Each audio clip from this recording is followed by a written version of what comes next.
everyone. Welcome you back to this amazing In Conversation series focused on the wisdom of the heart from all traditions and different practice, and especially these amazing friends, colleagues, teachers I have invited to share their amazing wisdom, amazing message, and also practice. Allow us to go slow, this amazing transformation we're all feeling collectively in both personal and the transformational, collective level. So personally, I'm so delighted today.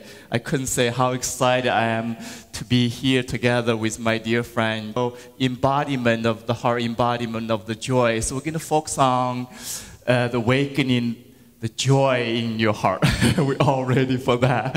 I'm ready for more of that too. So before I introduce my dear friend James, and I just want to say for any of us don't know me, I'm Master Mingtong Gu, and the master teacher and the healer of the Qi Healing Center, and also the hoster of this program. So I'm very delighted to share with you. And so I will introduce my dear friend at first, then I will come back to my sharing of my inspiration, how this program started. And so without further ado, James has been dedicating entire life to the work of the heart and slow mindful meditation and teaching, working people in so many different ways, and especially as a founder of this amazing course called Awakening Joy, the 10 steps that will put you on the road to real happiness. So I call this a roadmap to the happiness. And I know that has been receiving amazing result, amazing increase in the happiness in a large scale, in a deeper way. So I'm going to, ask my friend Jim tell us a little bit of the history and his work and offering her message. So he's also the co-founder, teacher of the Spirit Rock Meditation Center. I know it has been amazing milestone in the history of bringing Buddhist meditation to this country and continuously serving in amazing way, especially at a time of contemporary history of life, really working slow, this amazing challenge we're all facing.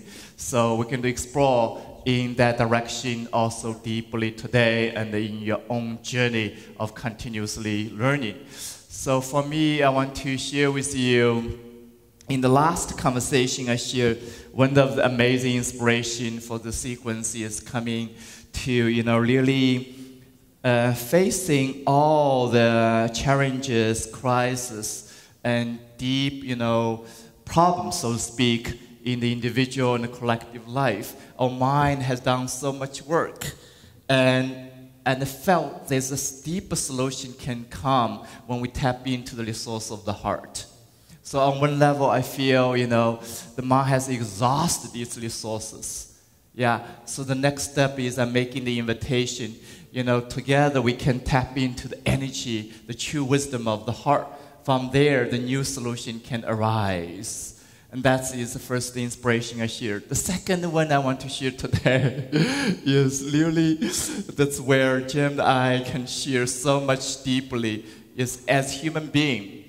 Yeah, we come to this understanding. The most important thing we are seeking, we're longing for, is happiness, is the joy, the happiness within the heart.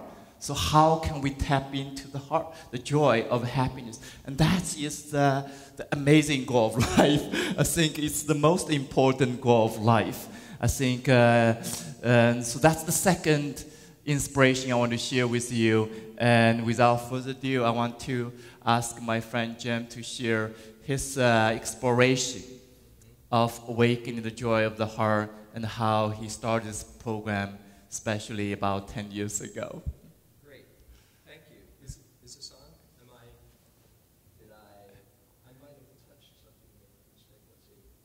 How about, yeah. Yes, okay. beautiful. Yeah, I think I touched it right mistake.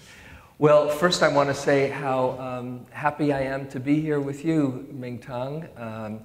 I know that we share a love of the truth and a love of opening the heart, and also love to share that with as many people as possible so we can awaken that in them. And just to be around your energy field is always an uplifting and inspiring thing. So thank you so much for... always two-way traffic. Thank you, James. Thanks. Thanks for inviting me and allowing me to come here and hang out with you and hang out with everybody here. So I was asked to talk a bit about how I got into sharing about this awakening joy. And I'll give you a brief overview for those who aren't familiar with the course and the book. As Mingtong said, I've been teaching Buddhist meditation, part of the Spirit Rock community, since its beginning. That's a center in Marin County in the Bay Area, where we have ongoing retreats and classes and support people in their practice. And when I first got into the practices and the teachings, it was like coming home, and I felt so inspired and found a path that I really believed in. But at some point I became very serious about my spiritual practice. As I say, dead serious about my spiritual practice. And I lost my joy, I lost my aliveness, as can sometimes happen if you misunderstand teachings that often emphasize meditating, being really spiritual, being equanimous, thinking that this is where the real work is happening, and to enjoy life or to allow yourself to celebrate the mystery can sometimes seem like it's at odds with the teachings.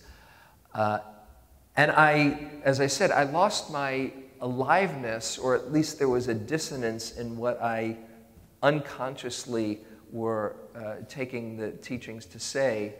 And when I realized that that's not me, I reclaimed my joy, and in that I wanted to take a look exactly at what the teachings do say about happiness, about joy, about aliveness, about opening the heart, because that deadening of the spirit just didn't seem that this is what the Buddha was talking about.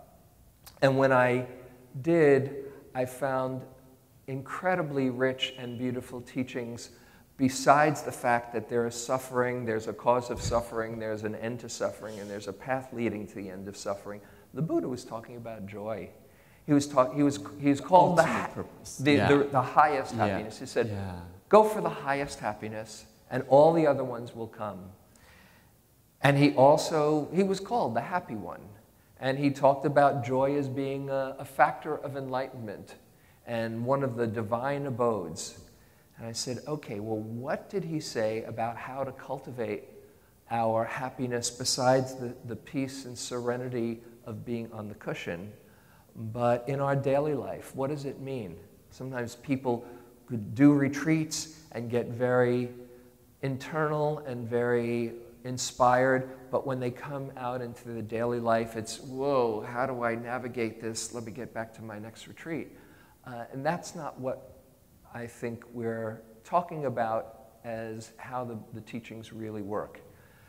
So when I looked at the teachings, I saw the Buddha said, cultivate uplifting states. Cultivate states of well-being and happiness, like love and generosity and compassion and patience and kindness.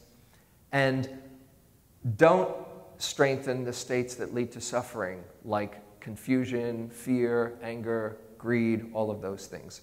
So he said, it's a very good thing not only to cultivate them, but also to increase and strengthen them when they arise.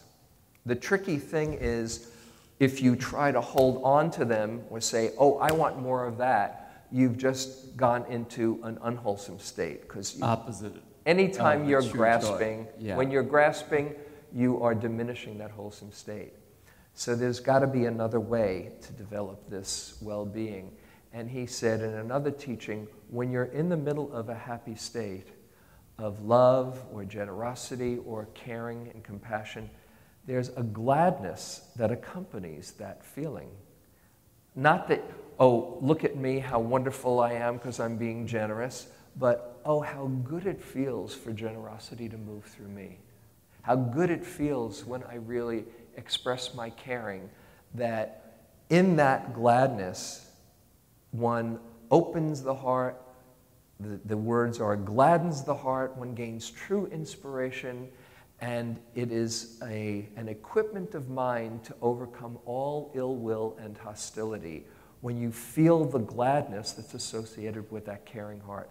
So what I did was develop a program and write about 10 different wholesome states that can be cultivated, that when you're very present for that uplifting and that feeling of inspiration, the deeper you're present for them, the deeper the neural pathways in the brain, and the deeper the heart opens, and you are starting to shift your default setting to states of well-being as the place that you live from, more and more. Anyway. So what you're really mentioning is the foundation for us to truly experiencing long-lasting joy. You know, one thing you mentioned is when we're cultivating this quality, love, kindness, gratitude, we're experiencing some feeling of joy. Mm-hmm. And the opposite is also true. When we're losing this foundation, then we're experiencing the opposite. So that's more, I call this unhappy for good reason. Mm-hmm. Then another one is happy for good reason. Mm-hmm. Yes. Mm-hmm. So that affecting our energy system. So the way, in a Qigong perspective, looking at it is all this quality is affecting your energy. Mm-hmm. Yeah, including the energy of your heart, but also the energy of your entire beings, Mm-hmm. So one of the discovery is the heart, not only is important, is the beginning of this spiritual journey, emotional feeling. You mentioned the feeling is so important. Feeling beyond just mentally. Mm-hmm. I want happiness. This happiness depends on this. So I'm going to create this condition to have more happiness for that. Mm-hmm. So beyond that, how do you feel? Whatever experience you're having. You're feeling inside the heart. That's the beginning of this journey. Mm-hmm. So go further is when energy of the heart opening is like opening to what? Opening to the what? So is this case, you're really saying is the opening to life. Mm-hmm. Opening to life, Feeling life come through you, actually. Yeah. Life is there all along. It's just a matter of accessing that connection to your aliveness. Yes. Feeling connection so to it. So when the deep opening happening, Jim, is that the life also can come in slow you much more easy.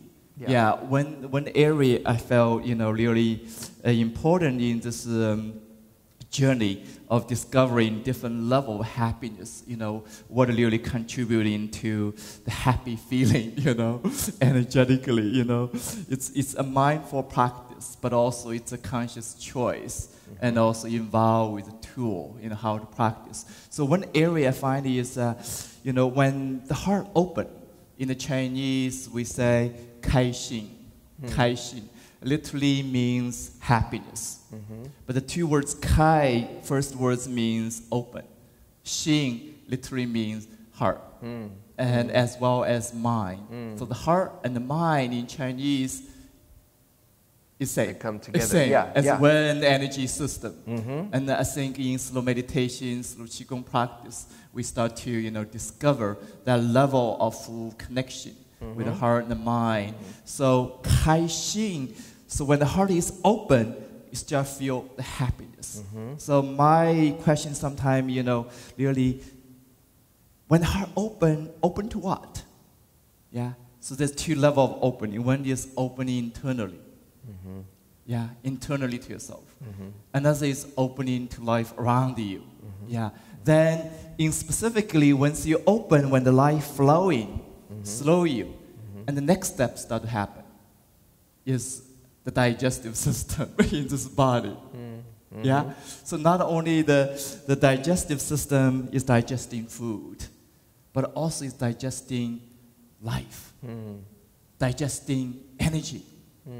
Yeah. So one lesson, I have been paying very close attention is how I can digest life in general.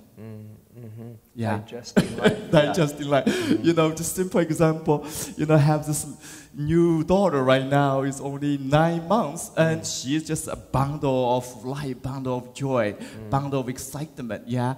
I'm feeling so much happiness with her. But at the same time, how to be whole. That is amazing piece. I mean, do you have any insight in your in your discovery?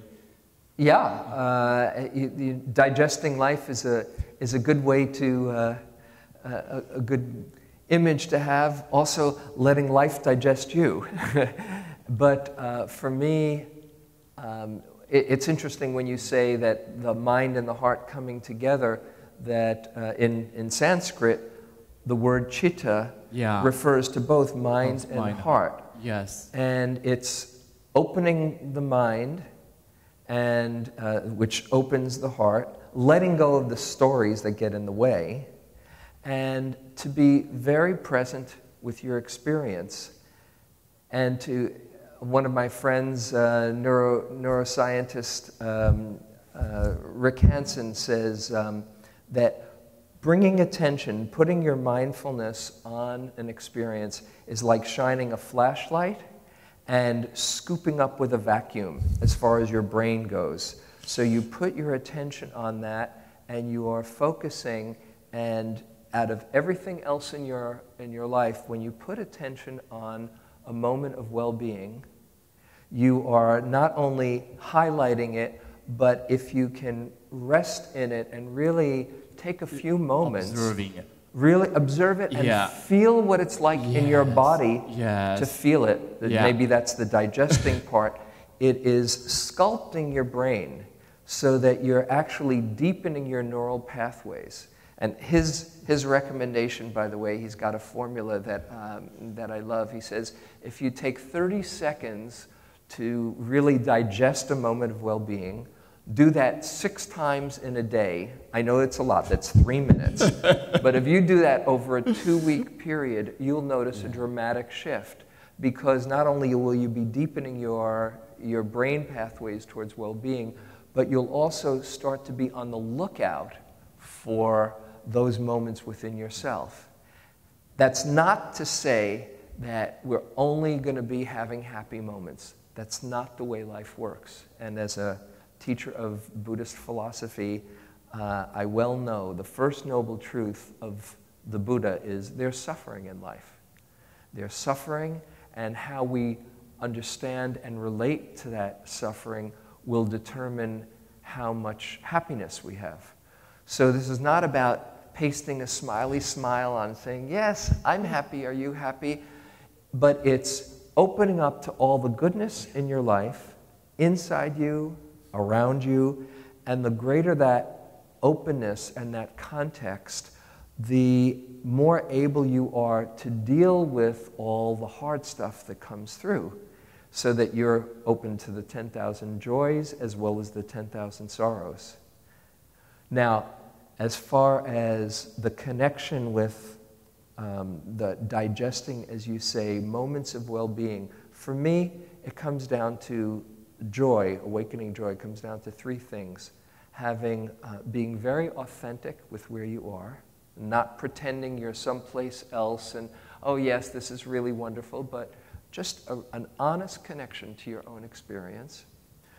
2, having that connection and not having your mind wander off, but really being present for it. And out of that authenticity and connection, that natural aliveness comes through you. even if it's connecting with... Free the life. You're letting go of the resistance. There's no resistance, Yeah. even if it's feeling your pain and your sorrow. Yeah. So it's not sticking and getting contracted and getting into stories, but also just being digested and allowing it to move through you so you can then open up to all the goodness as well. So it's like the mind is, when you're looking for good things, always trying to discover why this is good or bad. Associate label, but story behind it, reason behind it. So when we're experiencing happiness in the mental level, we kind of have to justify why I'm feeling happy for that. Then if the reason is not there, the mind gets lost, looking for the next reason. Yeah. And often you're finding another reason to be unhappy. That's the trick of the mind. So in this conversation we're having is continuously inviting you go into the heart beyond this reasoning. Yeah. So beyond the reasoning, that means you're activating the openness of the heart, able to embrace all experiences. That's it. Yeah, beyond the label, the story of good and bad. Yeah. The true experience of it, true relationship with yourself, with life. Then from there, the digestive system becomes possible to come in. Otherwise, it's all here. Yeah. It's always here. Yeah. And the way the mind works, the way our brains are wired up, there is a bias towards seeing what's wrong. Absolutely. As I'm sure you're familiar with, the amygdala, this little almond-shaped cluster in our brain, is scanning the horizon to see what can go wrong. And it takes some conditioning, some practice to tune into what's right. In fact, I read one study, it said that if you have a negative experience, it takes 7 positive experiences to counteract that negative one. Suppose somebody says something nasty to you, in the day, you're kind of reverberating with that until 7 people or 7 nice things you kind of like bring you back to stasis. Right. So as it said, the mind is Velcro for negative experiences and Teflon for positive experiences. So you need to train your mind. Train the mind heart. Train the mind to let go of the stories and feel that connection. Open up the mind to see what's good and the heart to actually let yourself feel it. Yeah. So again, I love this metaphor, the vacuum cleaner. Really sucking the good thing is digesting the good experience, but also learning, digesting when we mentally not labeled so good, not so ideal, even has greater challenges, suffering, and that's part of life. So how to digest these emotions, come out of that? For example, fear.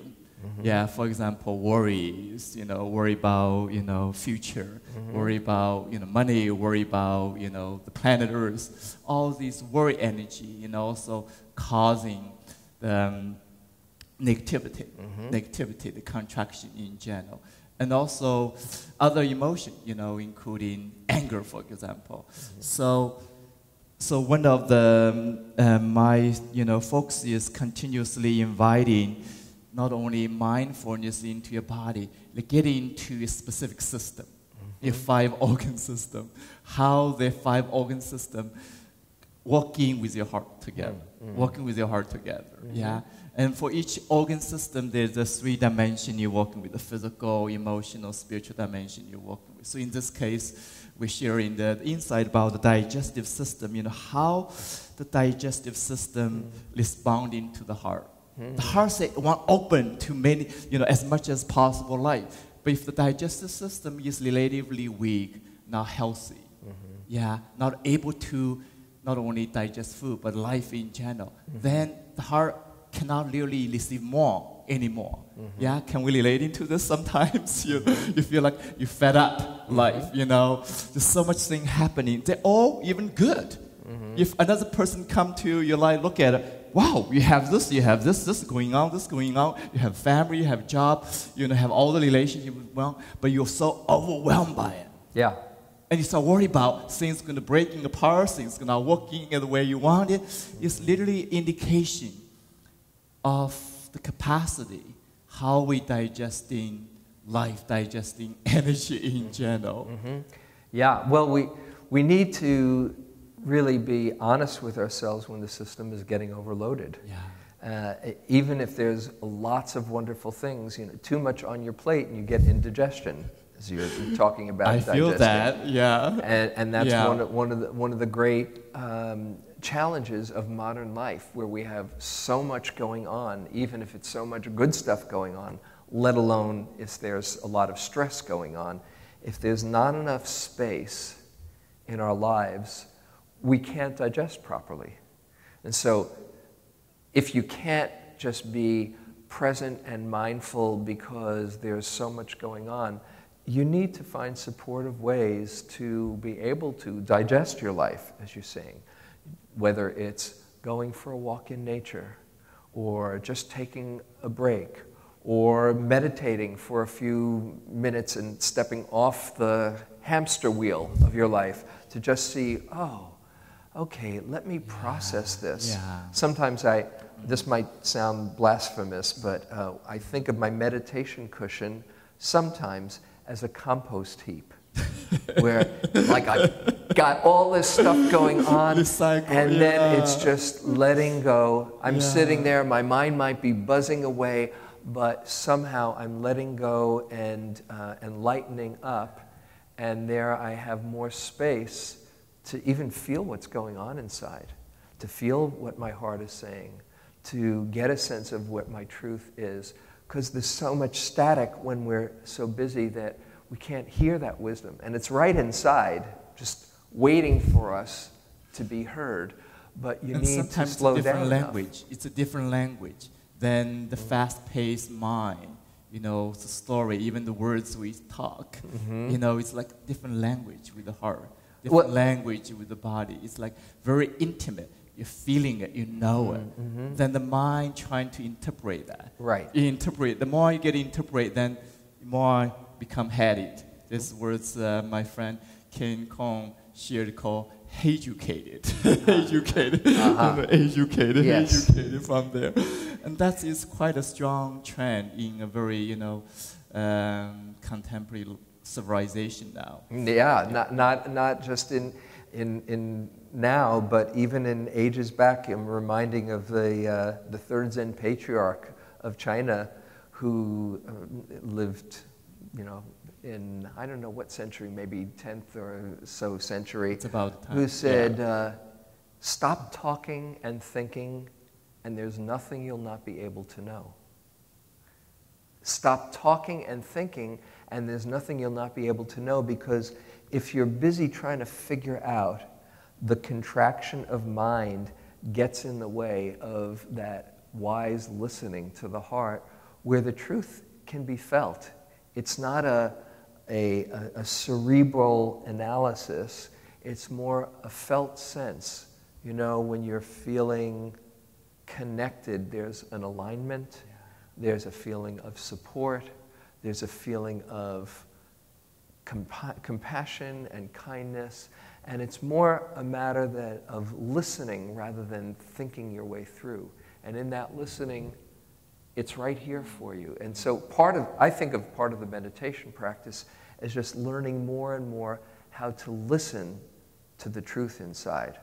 There you are listening in the cushion, now there's a sound, now here's breathing, now here's a sensation, here's a thought, and you're learning to listen to the truth in this moment, and you're developing that skill of learning to listen to the truth that's right inside, which is here if you can quiet down enough to hear it.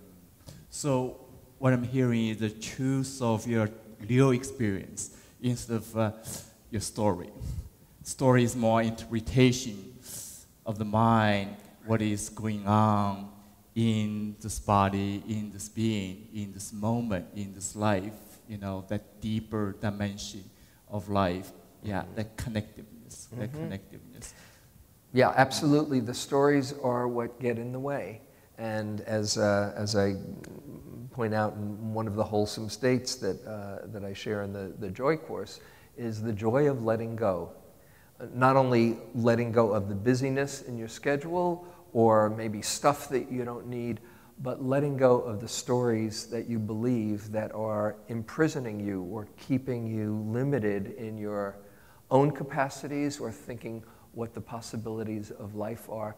And a lot of us go through life looking for how we're going to be disappointed, or, like I said, with the amygdala, what's going to happen wrong next, or feel that life is dangerous. And certainly, there's dangers to life. You don't want to be naive and walking around thinking everything's going to be fine. But especially walking in the wildness. yeah, you want to really take care of yourself, but or in busy traffic. Or in traffic, cautious, right? You know, you go on the green, you stop on the red. But Albert Einstein had this very beautiful suggestion. He says, perhaps the most important question that we can ask ourselves is the universe friendly or not?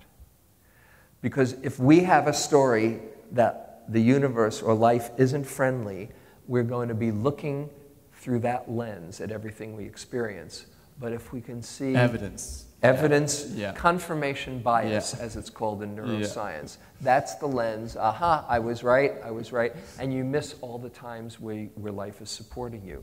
But if you somehow can learn to trust enough so that you can hear that wisdom inside, that's the first part of the trusting, and then you trust enough to see that life is here to support you if you know how to get out of the way from what your mind says. If you feel that the universe is friendly, you will be more in rhythm with it and enjoy it. So yeah, it's, the perspective Qigong speaking to that is like when you are, truly allow the energy, really allowing the energy of life moving through you, not resisting, then the capacity of the body just naturally arise, naturally arise. So not only, this mental story is going to continue to be there. We cannot push it away, but the deeper dimension beyond the story, the true experience, true life energy, true, connection with your capacity of life, to live with life, so to speak. That is the deeper discovery, all these from all these amazing traditions and the guidance. We have all the map now. So the question is, where do you start? When did you start? So when you're feeling the mind is stressed or feeling the mind disconnected with your heart. So what is your suggestion? Where can you start? First, you start by noticing that you've got a predicament here that you're stuck in. And as the more you see that the mind is just believing its thoughts, that's a very profound shift. And that's where meditation practice is so important, because you see the mind doing its thing. And you can get very humbled by it and saying, oh, look at my mind. But when you see this is the human experience, and you go from, oh, look at my mind, to, oh, look at how the mind works. And you have, instead of frustration, you have deep compassion for the fact that you really want to be happy, but you've just practiced habits that lead to more confusion or suffering. That's a huge beginning, where you're, instead of your worst enemy, you become your best friend. And one image that I find helpful is if you saw a little child who was giving herself or himself a hard time and trying their best to get it right, but really getting more caught up in knots or in self-judgment, how would you feel towards that child? You'd probably just want to pick her up and hold her and say, it's okay, dear. You're okay. You're just getting a little caught. That's the language of the heart. Yeah. And if you can have that same attitude, seeing you're just a frightened child or getting lost there for a few moments, and say, it's okay, dear. Then what happened is a child, as our mind naturally feel better, feel not only loved, acknowledged, really calming down. Just naturally it happens. It's get its own kind of purpose fulfilled. Because the mind is wanting to get attention in certain levels. We're learning how to give a proper attention to that child. Yeah, absolutely. One thing that I often do with people is when they're really either going through a hard time or just as a practice is having them put their hand on their heart and close their eyes, and I say, okay, now let that place inside of you that's really confused or scared, just let it take in the tenderness, the kindness, the caring that's right there, and really let yourself be nourished, that part of you be nourished.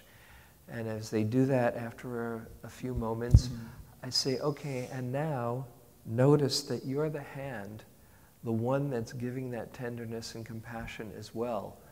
It's not from outside of you. You know just what you need.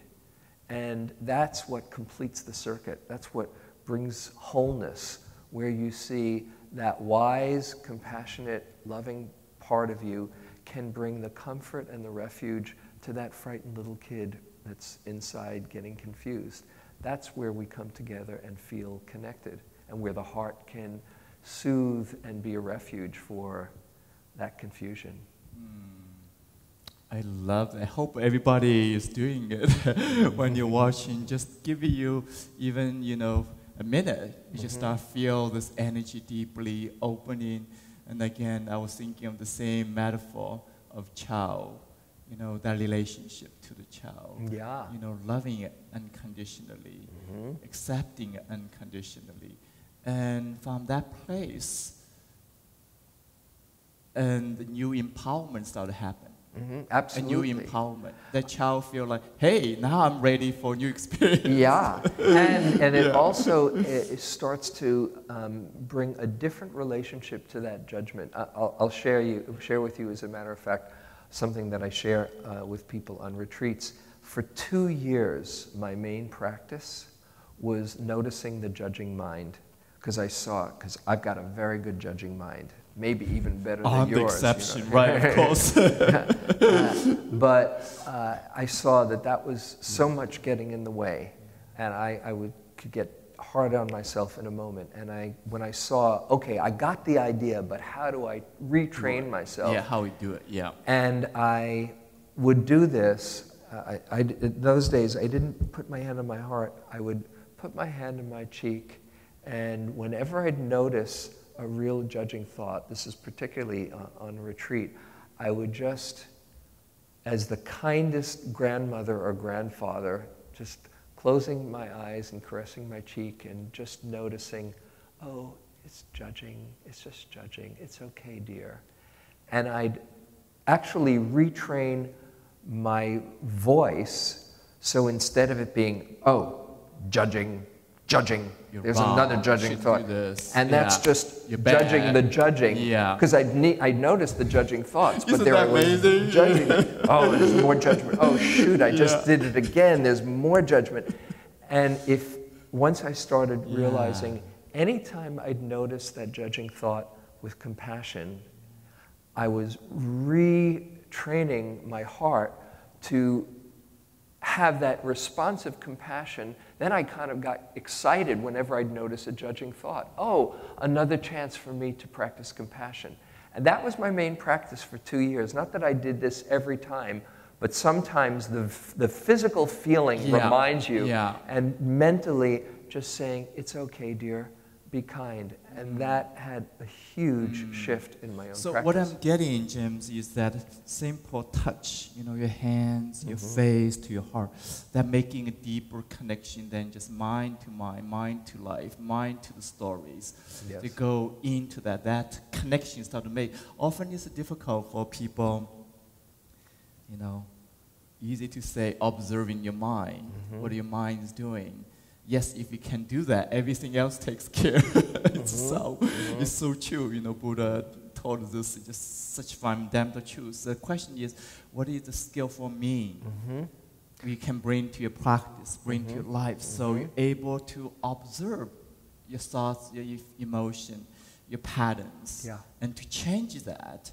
So I feel that touch, you discover your own way, Qigong help me in deeply emphasize that link, go to connection with your body, your feeling, your energy. Then the shift start to happen, become possible. Yeah. Become possible. Often I say, if you look at it mentally, you kind of in the cycle, back and forth. Yeah, especially bad things, but you cycle itself. No way out. How can you tap out? So when you get into the body, get into your heart, get into energy, then it become durable. Yeah, that moment become durable. Right. Yeah, that moment become durable. From mentally thinking it's impossible to durable. You start experiencing it. The change start to happen. Then the mind... Just a comforting touch for a moment breaks that reality and drops you down into your body. And when your body can feel that tenderness, then all the confusing thoughts and scary thoughts in a moment dissipate. It's amazing. It's amazing. I mean, it's hard for the mind to believe. When you think of mentally, how could it be possible? Because the energy of that negativity is so strong in your mind. Yeah. Until you drop into the body, then the mind noticing the difference there. So just reminded me, today, I was like at the pressure, open your book again today. So I opened the book, just randomly came up this page. It has a starting, chapter 2, the step 2, the mindfulness, of course, be present for your life. This beautiful quote by the Buddha. There is a most wonderful way to help living beyond and being. Let's start again. There is a most wonderful way to help living beings overcome grief and sorrow and pain and anxiety, realize the highest happiness. That way is establishment of mindfulness by the Buddha. And also I was told once the Buddha was asked, among all the wisdom, practice and teaching you have given the entire life, if you choose one to teach, what would you teach? And his response is mindfulness of the body. That's right. And that's exactly what you have been sharing. That's what I have feeling. It's a very amazing path. Can allow that shift happen from the mental directly into the heart, into the truth of life. Deep dimension of the joy can flow from that. Absolutely. One thing that you might appreciate is when somebody has a very transformative experience or understanding, and they're saying, I was taking a step, and all of a sudden I saw that my relationship to the universe is not what I thought, and I have a big opening. And I'll say, let's go back there. And let's, as you're explaining that to me and you're getting in touch with it, I'm getting a little bit of an osmosis hit. It's rubbing off on me. So you're feeling something now. Now go inside and feel in your body the truth of that, and just let it register. Just relax into it, because as you get more and more connected with the felt sense, with the bodily understanding of that insight, that's what deepens the whole connection. Rather than, oh yeah, I saw this yesterday, wow, it really blew my mind, and I was lucky, and maybe 5 years from now it'll happen again. No, you talk about it, and it's right there, and now drop into it and remember how it feels. Because the more you can remember how it feels, the more it's available to you. It's like having a direct main line to that understanding and wisdom, as well as the heartful connection. So that is, again, once the energy is activated before, then it's become a memory for your being, and you can access that as often as possible. So we're learning, not only access the good memory, the happy memory, but all accessing the capacity to processing whatever memory might be of life. Yeah. And that energy capacity come with much deeper level of happiness. beyond happiness for good reasons. Yeah. It depends on conditions, circumstances. Yeah. Someone or something, you know. It's happening all the time. We are getting sense impressions, you know, from, you can hear a song from your high school prom, and all of a sudden you remember activated again in that whatever it is. Maybe it's pleasant, maybe it's unpleasant, but we're getting activated all the time because it triggers a felt sense in the body.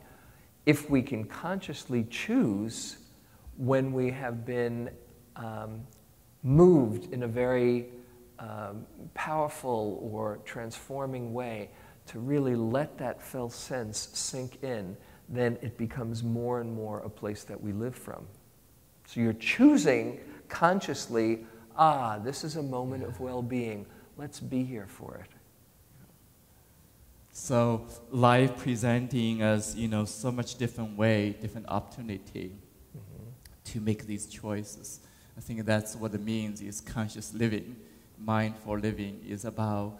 And for the time being, when we are experiencing, you know, so much difficulties, and how do you see, you know, this kind of practice can affecting, you know, the large scale of life, you know, in a collective sense, in a global sense? In a global sense? Yes. Well, it's true that we are facing very challenging times. And the more we are caught in our fear or our discouragement or our frustration, the more we are agents of that. That's what we put out in the world. Yes. So, without knowing. Without knowing Exactly. it. And there we are just activating each other with our fear and negativity and missing out on all the goodness in life. The more we can find that center within ourselves that not only feels the goodness inside, but sees the goodness outside and loves life so that we want to do what we can to support the beauty on this planet instead of coming out of fear and frustration, the more we become agents of that inspiring attitude. In the book, I have a quote by Howard Zinn, who was a great historian, American historian, who gave the real kind of history of the United States. He wrote the people's history of the United States, not the whitewashed history, but the real story. And so he's considered a big realist, like, you know, not a pie in the sky kind of guy. And he says, and I love this quote, he says, to be optimistic in difficult times is not some kind of sappy, foolishly romantic thing to do. That if we only focus on what's wrong, if we only focus on what we are afraid of, then we are limited, we are stuck in paralysis, basically. But if we focus, besides seeing all that needs to be attended, we focus on all the goodness of life and all the goodness of people and seeing all the inspiring things that don't make the newspaper headlines all around us, then we are moved and inspired to act and want to make a difference. So that what we focus on, naturally because we're coming from love, because love is very energizing. Yeah, most energizing thing. Yeah, anger and fear can be energizing, but it's a burnout after a while. But afterwards you feel exhausted. The more you come from love, then the more you are not only feeling good inside, but you're magnetizing that energy and awakening it in others. So I think it's one of the most generous things that we can do to feel all the goodness and the joy and the love right inside, because it's just love finding itself. That's how it works. I think that is such the bottom line for everything we do, you know, in general in our life, but also in our sharing of teaching, sharing of practice, or coming together. In this occasion is really about sharing good energy, cultivating the good energy. So what I'm taking home is, from our conversation, is when is really not only open your heart to life, but opening a way, fully accepting, I call, unconditionally accepting, beyond the personal preference even, personal story, expectation, disappointment, good or bad, right or wrong. And just that mindfulness, that practice of Qigong bring you to that fully, acceptance. Yeah. The second piece is, I feel, that first piece is more like a foundation. Then from that place become possible, we can consciously choose to cultivate the goodness. Even in the beginning, you have to accept in the things not so good yet, before we can totally have an empowerment, compassion, wisdom, and joy to cultivate the goodness. And that is the conscious choice, that's the intention, that's the wise action. Then the third is really come out of that is like a deeper appreciation. Naturally arise from there. Beyond base of condition. So that is more lasting joy, lasting happiness.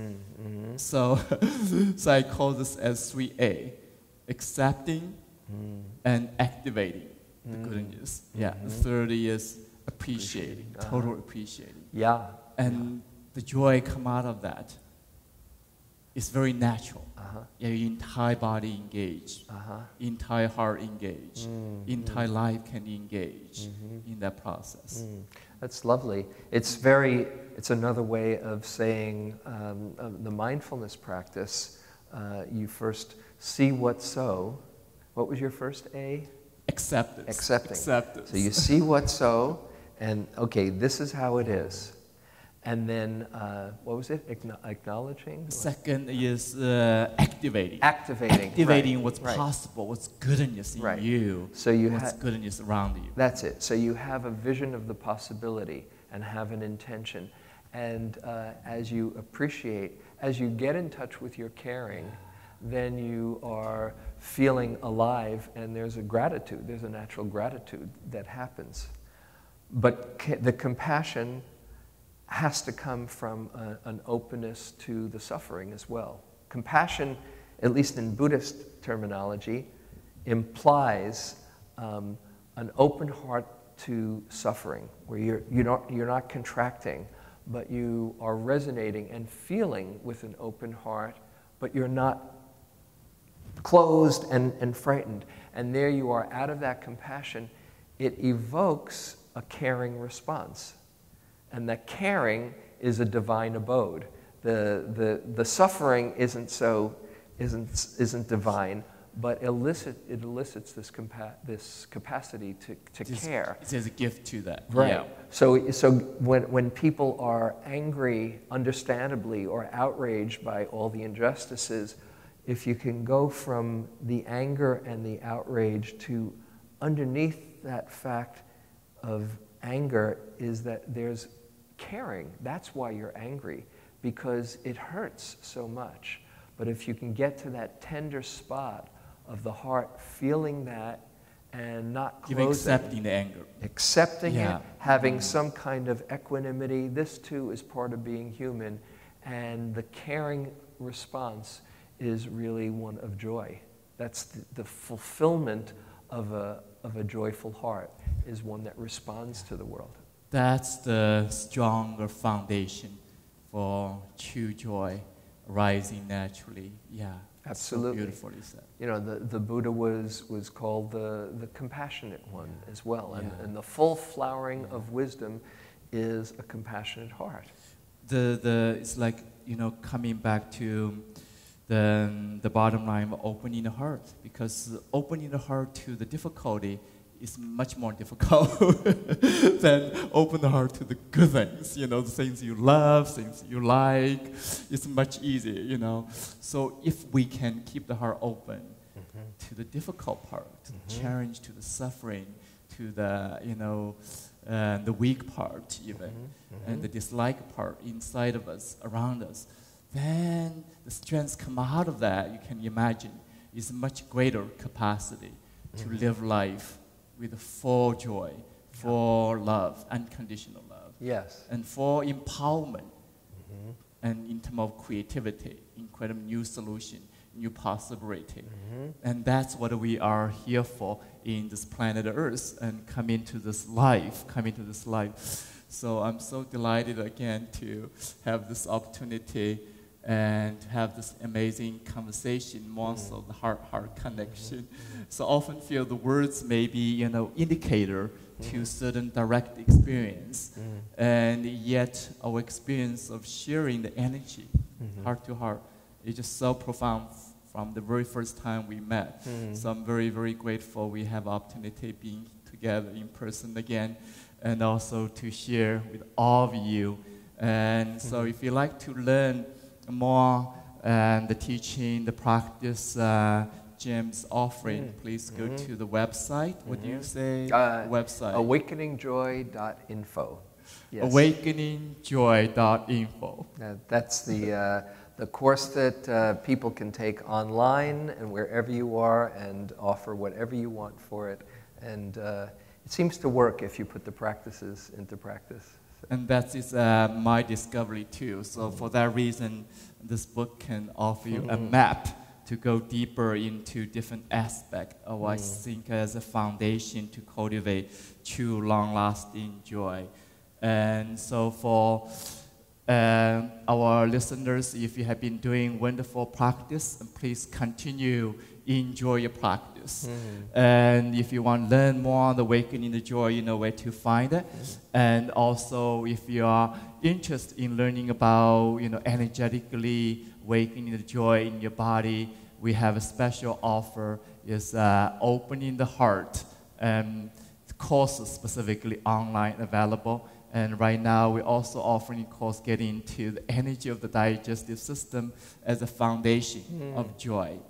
Yeah, when you're speaking of these wise words, energetic, I feel like the digestive system is really powerfully relating to all these different aspects, including, equanimity, peace, centeredness, and embracing life. And totally process life. We have this body, which is capable to process life without judging, without resisting, without running away to hide into a perfect place. And the life presenting such an opportunity for us fully fulfill these deep capacity. So that's why it's amazing for us, enjoy the journey together. So I'm deeply, deeply grateful. Thank you. Thank you very much for having me, Mingtong. Great to be with you. Such delight always. Yeah. And thank you for joining us for this amazing program. And I also want to invite you to share with all your friends and join this conversation continuously for many months to come. So thank you. Many blessings to all of you. And again, come into your heart, come into your deep joy, deep foundation of your life inside of you. From within, we can bring and share more joy, more good energy around you and around the planet Earth. And together, we can make a big difference. And you are the change, as I am the change, as we are the change together.